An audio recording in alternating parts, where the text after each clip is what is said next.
Hello guys, कैसे हैं आप लोग। आईपीओ लाकर कंपनियां इन्वेस्टर्स को किस तरह से लूटते हैं, उनके साथ किस तरह से फ्रॉड करती हैं, आज इस वीडियो के थ्रू मैं आपको एक रियल लाइफ एग्जांपल के साथ समझाने वाला हूं।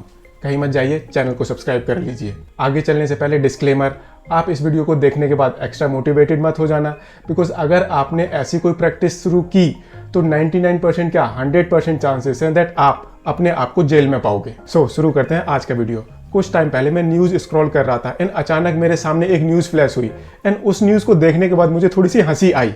न्यूज़ कुछ इस तरह से थी, एक कंपनी ने एक्सचेंज में फाइलिंग की है दैट हम अपने फाइनेंशियल रिजल्ट्स डिस्क्लोज नहीं कर सकते बिकॉज हमारा ऑडिटर वो लापता हो गया है, वो गायब हो गया है, वो कंपनी के फोन्स भी आंसर नहीं कर रहा है। एंड जब मैंने उस न्यूज़ को पूरा पढ़ा, उस कंपनी के बारे में थोड़ी सी रिसर्च की, तो मुझे बियॉन्ड एनी डाउट ये क्लियर हो गया दैट ये अपने आप में एक वेल प्लान फ्रॉड है जो कंपनी ने इन्वेस्टर्स के साथ किया है। क्या है ये सारा मैटर, मैं आपको समझाता हूँ। कंपनी का नाम है माइलस्टोन फर्नीचर। ये कंपनी बीएससी में लिस्टेड कंपनी है एंड अभी इस कंपनी ने बीएससी में फाइलिंग की है दैट हम अपने फाइनेंशियल रिजल्ट्स नहीं डिस्क्लोज कर सकते बिकॉज हमारा जो ऑडिटर है वो डिसअपियर हो गया है, वो हमारे फोन को आंसर नहीं कर रहा है। एंड जो ये फाइलिंग की है ये कंपनी ने बकायदा अपनी बोर्ड मीटिंग की है एंड उसके बाद ये डिसीजन लेने के बाद फाइलिंग की है। बट अब क्या रियलिटी में ऐसा हो सकता है दैट आपका ऑडिटर भाग जाए, वो आपका फोन आंसर करना बंद कर दे? बिल्कुल हो सकता है। इस केस में क्या है जो मुझे लगता है मैं आपको बताता हूं। ये कंपनी मार्च 2013 में बनी एंड इस कंपनी का टेक्निकली जो पहला फाइनेंशियल ईयर था वो था फाइनेंशियल ईयर 13-14। 2018 में ये कंपनी अपना आईपीओ लेकर आई थी एंड जब ये कंपनी अपना आईपीओ लेकर आई थी उस टाइम इस कंपनी का एक शेयर मार्केट में अप्रोक्सीमेटली 45 रुपीज पर बिका था। एंड आईपीओ के टाइम पर इस कंपनी ने 42 करोड़ की वैल्यूएशन पर मार्केट से 15 करोड़ रुपए उठाए थे। जब आईपीओ आया था उससे पहले प्रोमोटर्स की होल्डिंग वो 100% थी एंड आईपीओ के बाद प्रोमोटर्स की होल्डिंग ये अप्रोक्सीमेटली 65% पर रह गई थी। यहां तक तो हमें सब कुछ ठीक लगता है। असली कहानी उसके बाद शुरू होती है, जैसे कि आईपीओ इस कंपनी का अप्रोक्सीमेटली 45 रुपए पर शेयर के हिसाब से आया था।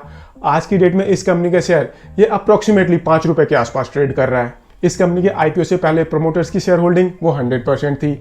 आईपीओ के बाद इस कंपनी के प्रोमोटर्स की शेयर होल्डिंग वो अप्रोक्सीमेटली 65% थी एंड आज की डेट में प्रोमोटर्स की शेयर होल्डिंग वो बिल्कुल जीरो है। ऐसे ही जब ये कंपनी अपना आईपीओ लेकर आ रही थी तो उस टाइम ये कंपनी बोल रही थी दैट जो भी ये पैसे हमारे पास आ रहे हैं इनसे हम एक अपनी मैन्युफैक्चरिंग फैसिलिटी सेटअप करेंगे, कुछ पैसे वर्किंग कैपिटल के लिए यूज होंगे एंड साथ ही साथ थोड़े से पैसे यूज होंगे जनरल कॉर्पोरेट पर्पजेस के लिए। आइडियली अगर कोई कंपनी मैन्युफैक्चरिंग फैसिलिटी सेटअप करती है तो उसके बाद उस कंपनी की सेल्स थोड़ा बहुत तो इंक्रीज होना चाहिए ना।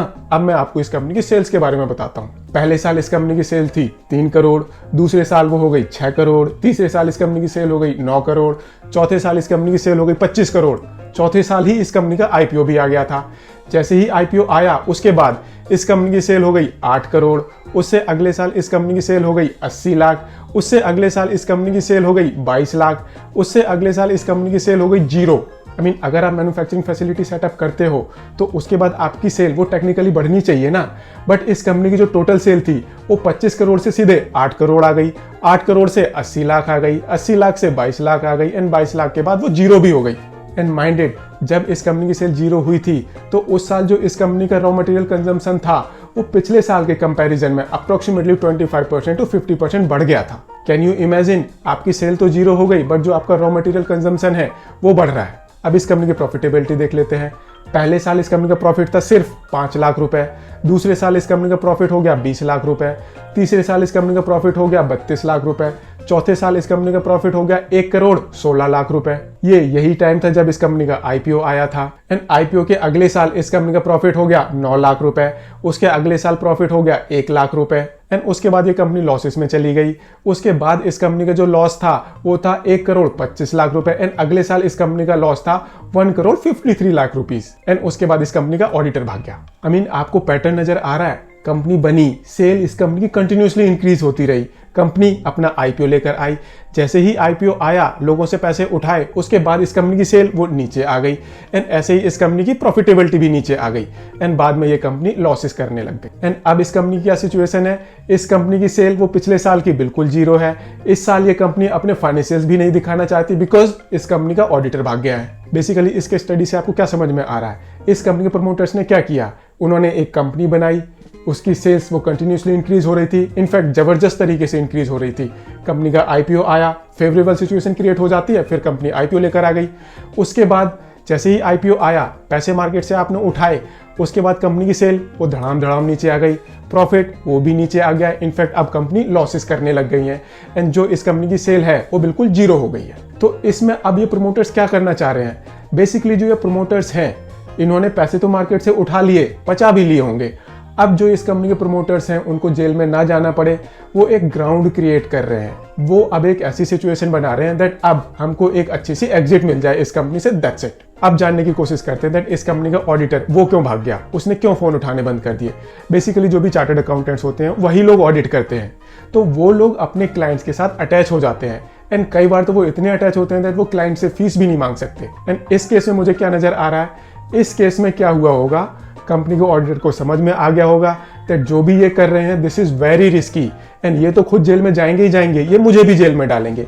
बट वो बेचारा वो मना नहीं कर पा रहा होगा, तो उसने कंपनी में आना बंद कर दिया, इनके फोन्स भी उठाने बंद कर दिए। इस तरह के नॉर्मली केसेस होते हैं जब कोई ऑडिटर, आपको कोई चार्टर्ड अकाउंटेंट, वो आपके फोन्स उठाने बंद कर देता है। बिकॉज वो आपको एक टाइम तो समझाने की कोशिश करता है, बट जब उसको खुद समझ में आ जाता है दैट अब इनका कुछ नहीं हो सकता, ये जेल में ही जाएंगे, तो फिर उसको ऐसा करना पड़ता है। अब यहाँ पर मुझे एक बात समझ में नहीं आई दैट इस कंपनी के ऑडिटर ने ऐसा किया क्यों। वो सीधे इस कंपनी से रिजाइन भी कर सकता था, मे बी उसकी अपनी कोई मजबूरियां रही होंगी। सो ये मुझे थोड़ी सी सिचुएशन समझ में आती है दैट इस कंपनी का ऑडिटर क्यों भाग गया एंड उसने इस कंपनी के फोन्स उठाने क्यों बंद कर दिए हैं। एंड माइंडेड, अगर आप थोड़े से जानकार हैं, आपको ये सिचुएशन समझ में आती है, तो आपको ऐसा भी कुछ समझ में आएगा दैट इस कंपनी के पास डेटा नहीं है, इसका ढीकरा भी ये कंपनी ऑडिटर के ऊपर फोड़ने का ट्राई कर रही है। बिकॉज आपकी सेल्स, आपके फाइनेंशियल्स, आपके अकाउंटिंग रिकॉर्ड्स, वो तो सब मैनेजमेंट की रिस्पॉन्सिबिलिटी होती है ना। आपका ऑडिटर भाग गया, आप दूसरा ऑडिटर अपॉइंट कर लो, उससे ऑडिट करवाने के बाद अपने फाइनेंशियल रिजल्ट एक्सचेंज में फाइल कर दो। कंपनी ऐसा भी कर सकती है, बट नहीं, कंपनी ने थोड़ा सा डिफरेंट रूट अडॉप्ट किया। अब जानने की कोशिश करते हैं इस कंपनी का शेयर वो किस तरह से मूव कर रहा है। आज की डेट में अगर हम इस कंपनी का शेयर देखें तो वो सर्किट टू सर्किट मूव कर रहा है एंड इसी तरह के शेयर्स होते हैं जहां पर ऑपरेटर्स इन कंपनीज के शेयर्स को काफ़ी ऊपर ले जाते हैं, ऊपर बहुत सारे इन्वेस्टर्स को खरीदवा देते हैं, उसके बाद वो शेयर नीचे आ जाता है एंड आपके पैसे फंस कर रह जाते हैं। सो बेसिकली ये एक वीडियो था जिसके थ्रू मैंने आपको समझाने की कोशिश की है दैट जो ये कंपनियां होती हैं ये आईपीओ लाकर इन्वेस्टर्स को किस तरह से लूटती हैं। अगर वीडियो पसंद आया हो इसे लाइक शेयर जरूर करें एंड चैनल को सब्सक्राइब करें। Thank you.